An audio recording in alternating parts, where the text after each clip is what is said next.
Hi everyone, welcome back to my channel. The time has finally come. It is spooky season and I am so excited to start showing you guys all of the Halloween designs that I have sketched out, starting with this very easy, simple, easy to follow along. I call it the creep and cute Halloween set. Can you tell I'm excited? um, Anyways, this set is very simple. I wanted to keep it simple just to start things off. It's got the classic Halloween colors, orange, white, and black, but of course you can spice things up and do pink, purple, green, whatever you want. Now, this is not to say that I'm not going to kick things up a notch for the season, because I'm very excited to finally join the club. I have been wanting to do crazy Halloween sets for the longest, but I always felt like my nail art just wasn't there yet. And I feel like as time has passed, I have finally gotten there. So let's get right into the video. Starting with the only nail glue and the only nail tips that I love to use, we have the Beatles nail glue and the Unagella nail tips. Guys, I promise I'm gonna figure out how to say the brand name. I love these nails or these tips. I swear I do. It's just I don't know if it's Gella or Jella. Somebody help me out in the comments, please. But in terms of my Gel X application, I will leave a link to a detailed video on how I like to do my application process up in the top right corner. That way you guys can check that out. Otherwise, if you've seen any of my other videos, this is nothing new. I've been getting into more Gel X tutorials lately, simply because it's hard to do acrylic application when my kids are home and my little one is always home, so I can't really do too much acrylic videos. But when I do have the chance to do acrylic videos, I absolutely hop on that opportunity, because I have gotten so much better with my acrylic application that I actually enjoy it now. So the next video, I promise, will include acrylic application.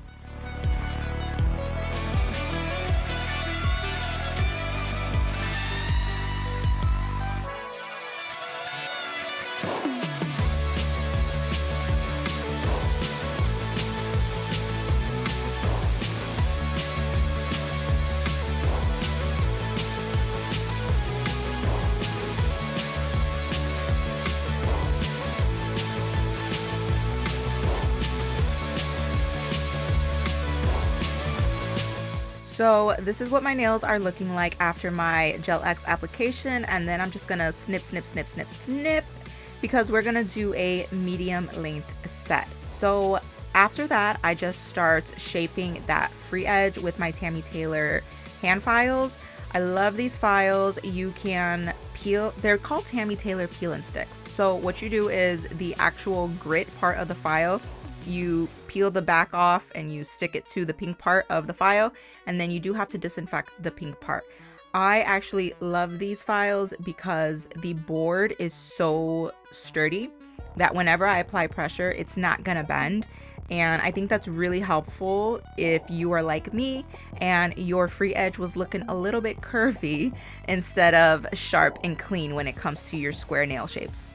The other thing that I've really been loving and I want to share with you guys is my dust collector. This is the McCart dust collector and I have been using it for months now, so I can give you a real honest opinion about it. One thing I love is that it has like a nozzle on the side and it makes the speed adjustable for the vacuum, because if you're doing like nail prep or if you're doing Gel X, you don't really need the dust collector to be full blast.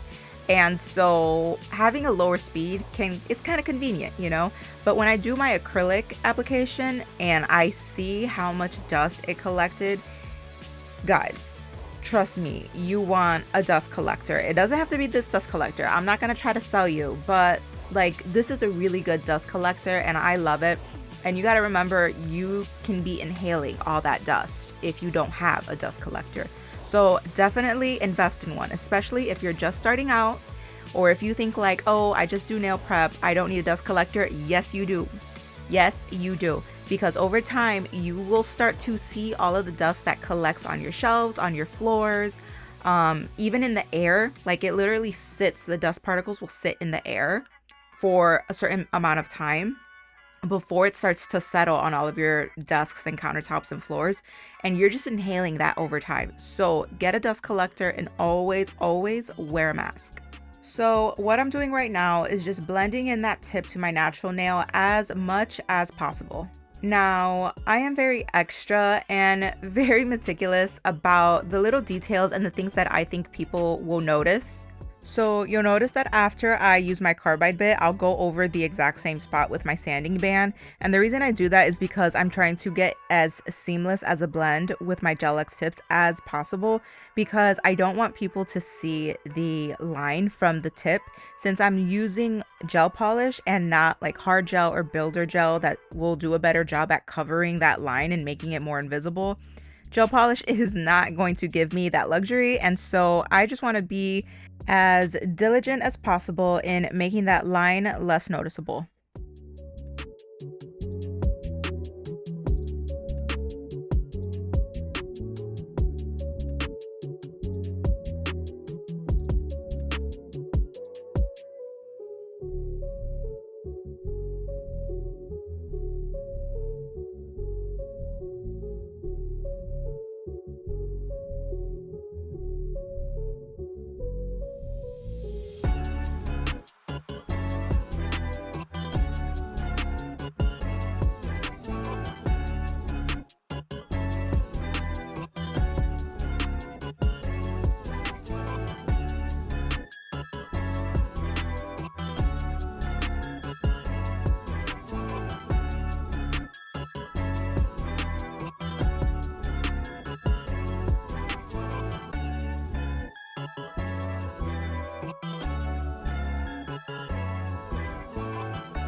I do want to take this time to mention that everything that I'm using in this video, from the tips to the glue to the e-files and the nail art stuff, can be found in the description down below. That way, if you guys want to check any of that stuff out and give it a try, you absolutely can. Now, this is the last thing that I do in order to get a seamless blend with my tips. I just take some acetone on a brush and just start dragging it around that area where I want it to blend, which is essentially where the tip would have been.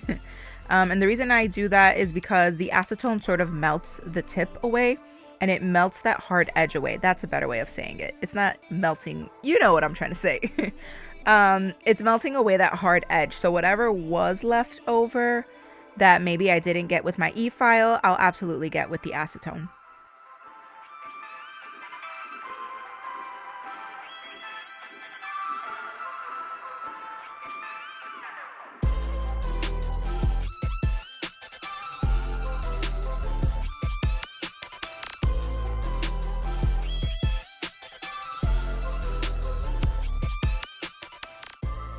So let's get into the design. First thing that I do is take this Apres gel polish. It's called Spring Sigh.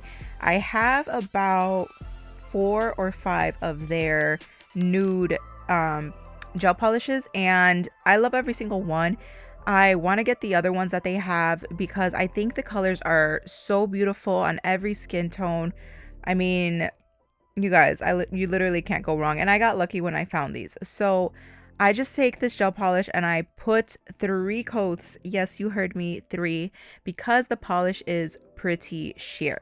I don't mind that it's sheer because sometimes, like on a very short nail, it looks absolutely gorgeous. But because I have a Gel X tip on and you can kind of see where my natural nail ends, I want to eliminate that line as much as possible. So that's why I go in with 3 coats instead of 2.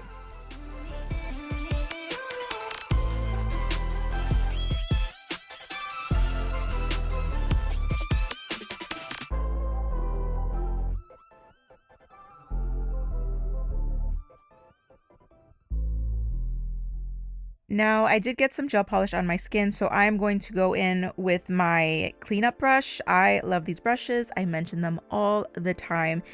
What I do like about it too is that it comes in a pack of 3. So it comes with an angled brush, a flat square brush, and an oval brush.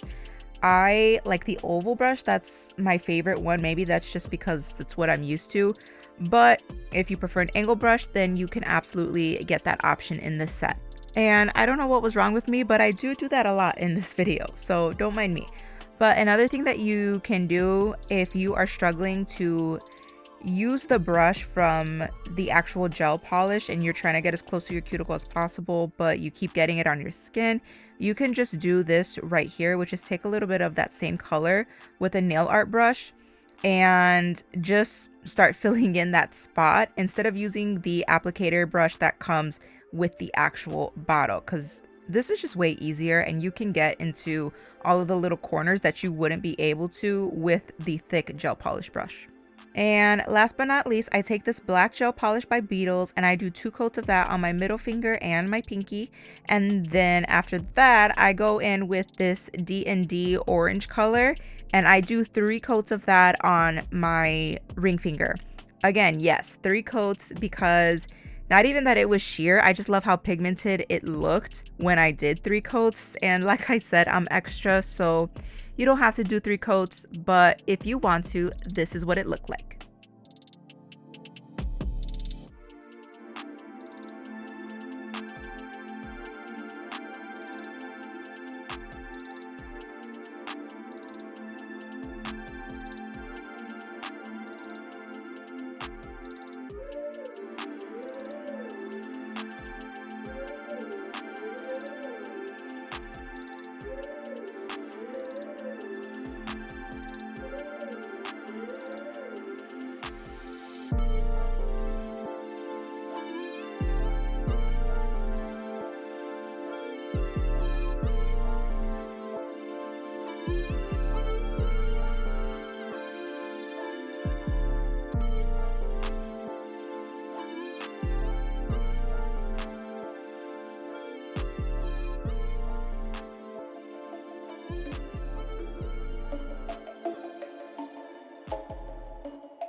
Here is that orange color that I was talking about by D&D. It's called Orange Reset. And if this doesn't scream like classic orange Halloween color, I don't know, because this was the perfect orange shade for Halloween. And I did go in with 3 coats, like I said, but you don't really need to. It's just what I did.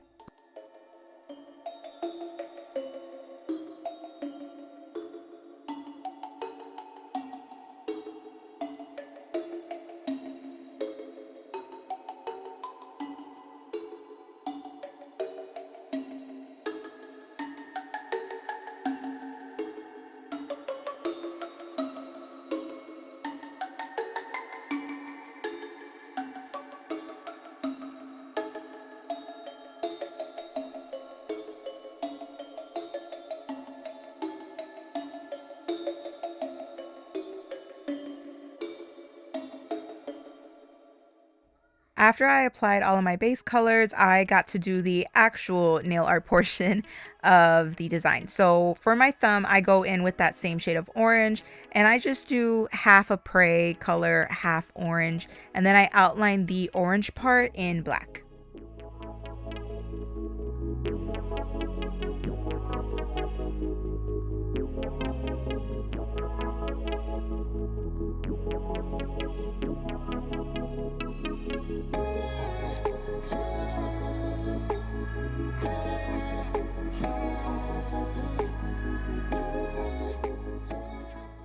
For my index finger, it was a French design, but half the French is going to be orange and then the other half is going to be black. The way you do that is by working in small little sections. Don't rush it, take your time. I sort of just like to work in tiny little bits, and then I do a reverse French. At least in my mind, it's like a reverse French because I flip my finger backwards like this so that I'm looking at it from this angle, and I just start connecting the lines. That way it's much of a more smooth, seamless process in comparison to trying to do one line all the way through. I probably would have messed that up. So this is just much easier.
So this was the last thing I did on my thumb, and then after that I went back to my index finger and started outlining the orange portion.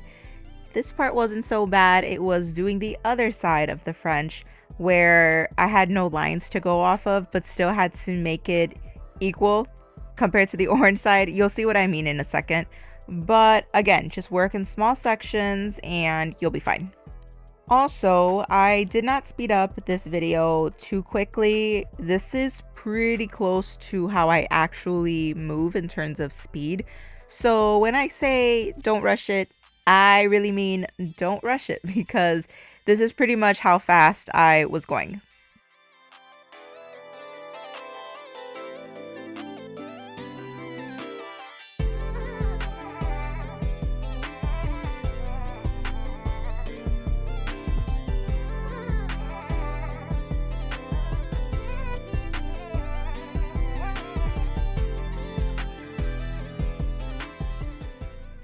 For this nail, I just went ahead and outlined it in black all the way around and added some spider webs. Now I am using a 20mm liner brush, and the reason I like to use longer liner brushes for my nail art instead of these smaller ones is because I'm able to get a much smoother long line in comparison to the little one. So if I were to use a little one, you would see more of a wavy line.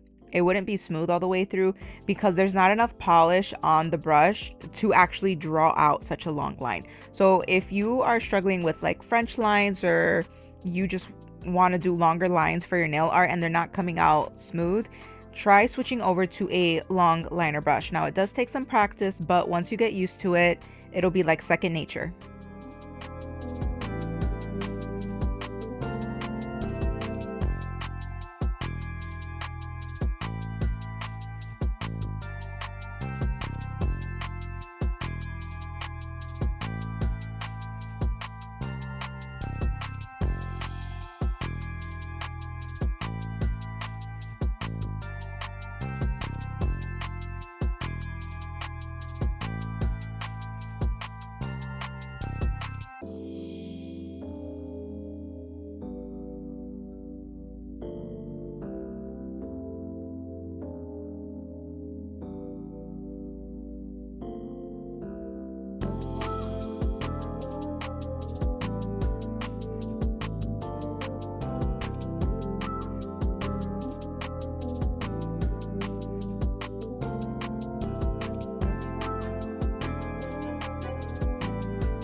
Now, I drew out the lines for the spider webs, but I jumped to my index finger before I actually connected the spider webs.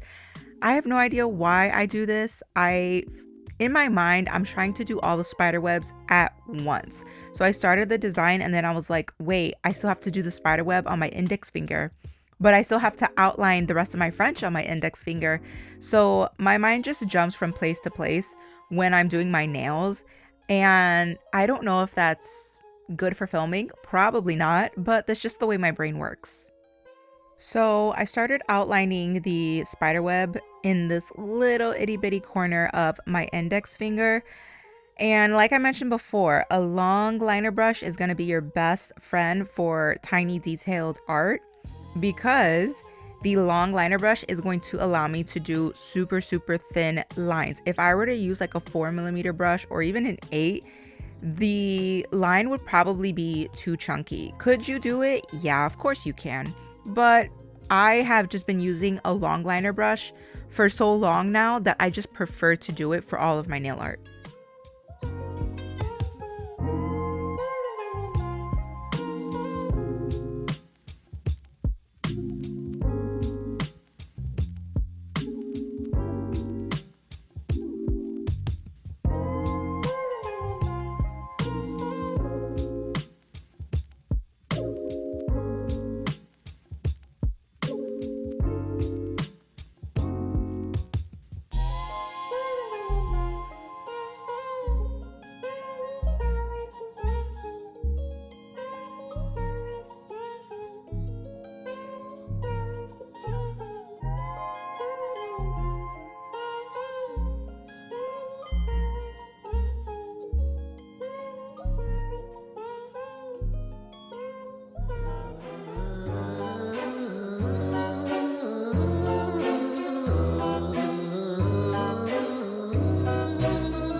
After I completed the spider webs on this finger, the only fingers left to complete was my pinky and my middle finger. So I decided to go for the pinky and I did a white French line that also outlines the free edge.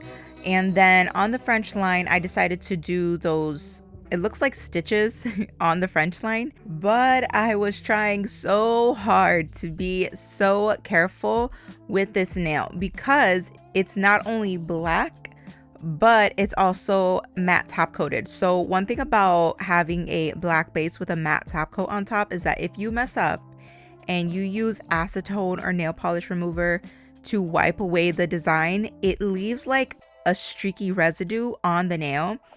And to me, I feel like I can still see that streaky residue after I apply my finishing top coat for the final design, and it bothers me really, really bad. So I was trying so hard not to mess up this nail.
Now, this was my favorite nail out of the entire design because I love The Nightmare Before Christmas. And to me, this is Jack Skellington's face. This is exactly what it is. It's got his eyes, his mouth, his nose. And I was very pleased at how smooth the process was to complete his face. It wasn't that bad. I did mess up the other eye though, so you'll see me wipe it away in a second. But overall, it really wasn't that bad. And I felt like doing his face this way was the perfect tie between all of the other nails because the other nails are simple. So I definitely didn't want to overdo it with this nail, but it was just the perfect icing on the cake.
Look at how cute his eyes are. I love it.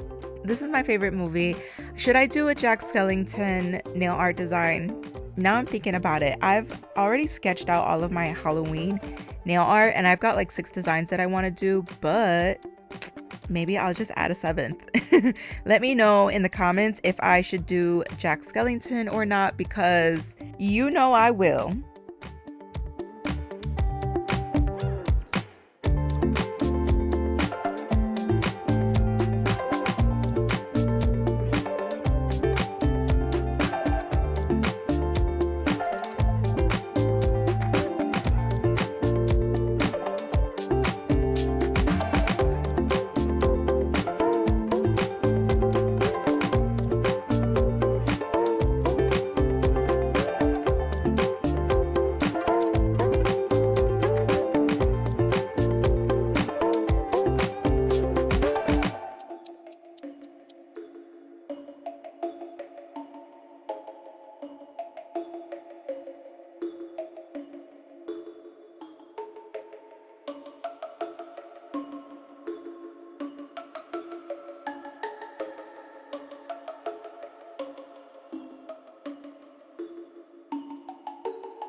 So for his mouth, I tried to make it as high as possible just to give it that effect.